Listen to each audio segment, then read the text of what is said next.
महाराज और सम्राट अशोक जैसा राजा था।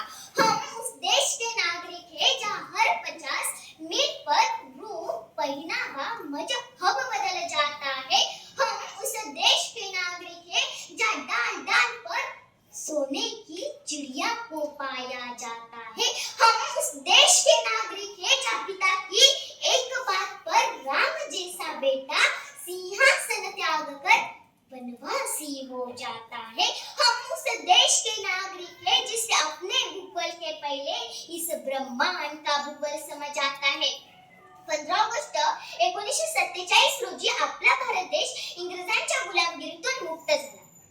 जगाच्या नकाशात भारत देश एक स्वतंत्र देश म्हणून ओळखला जाऊ लागला। आपल्या भारताचे स्वतःचे संघराज्य देखील निर्माण झाले।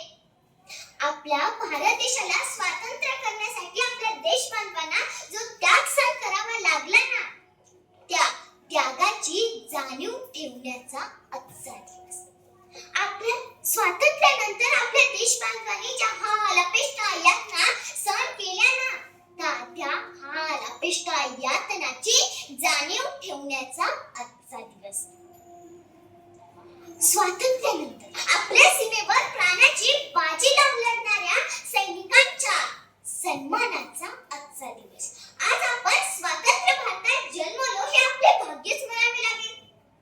आपल्या देशबांधवांना आपल्या भारतभूमीला स्वातंत्र्य करणे निश्चितच सोपे नव्हते। किती आक्रोश तो झाला, नद्या वाहिल्या रक्ताच्या, सडा पडला मृत ध्येयाचा, तेव्हा हा दिवस उद्याला आला। म्हणून आपल्याला मिळालेले स्वातंत्र्य हे पुढील पिढीसाठी अबाधित राखण्याची आपल्या सर्वांची जबाबदारी आहे।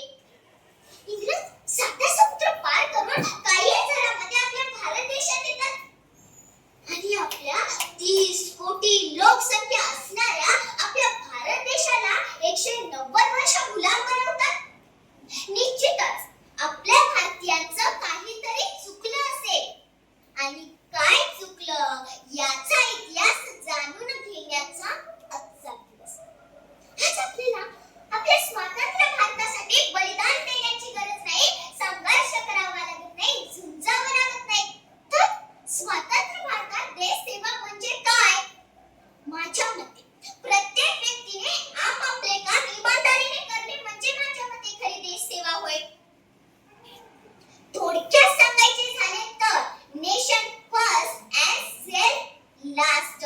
उदाहरण द्यायचं झालं तर प्रत्येक मतदाराने कोणत्याच आमिषाला बळी न पाडता, जाती धर्म न पाहता जो आपल्या भागाचा, आपल्या राज्याचा, आपल्या गावाचा योग्य प्रकारे विकास करेल ना, अशा योग्य व्यक्तीलाच मतदान करणे म्हणजे माझ्या मते खरी देश सेवा होय। भारत स्वातंत्र्य झाला होता त्यावेळेस रुपये आणि डॉलर एक समान होते, मात्र आता आपल्याला एका डॉलर करता 86 रुपये मोजावे लागतात। रुपयाचं अवमूल्यन का झालं याचा इतिहास जाणून घेण्याचा आजचा दिवस।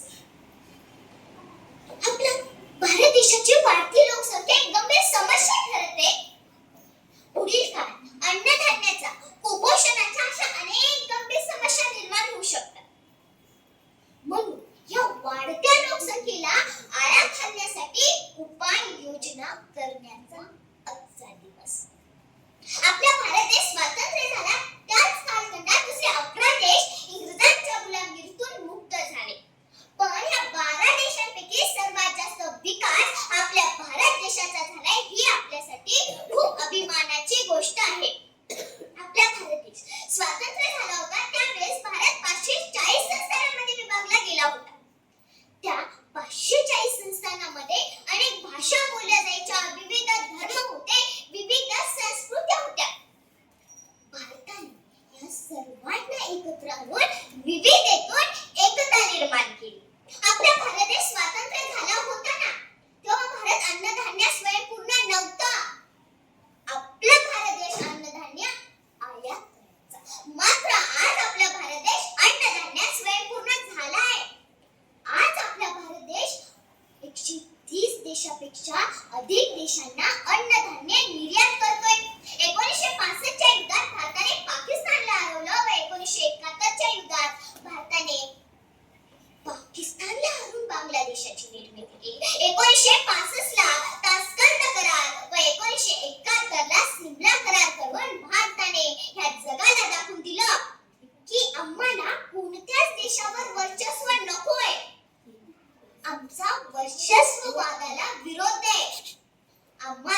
शांततेने प्राधान्य द्यायचे अशा गुणामुळेच भारत देश जगापुढे विश्वगुरु म्हणून ओळखला जाऊ लागला. युक्रेन व रशियाचे युद्ध होते तेव्हा युक्रेनला वाटत होतं या युद्धात भारताने हस्तक्षेप केला तर हे युद्ध इथेच थांबेल.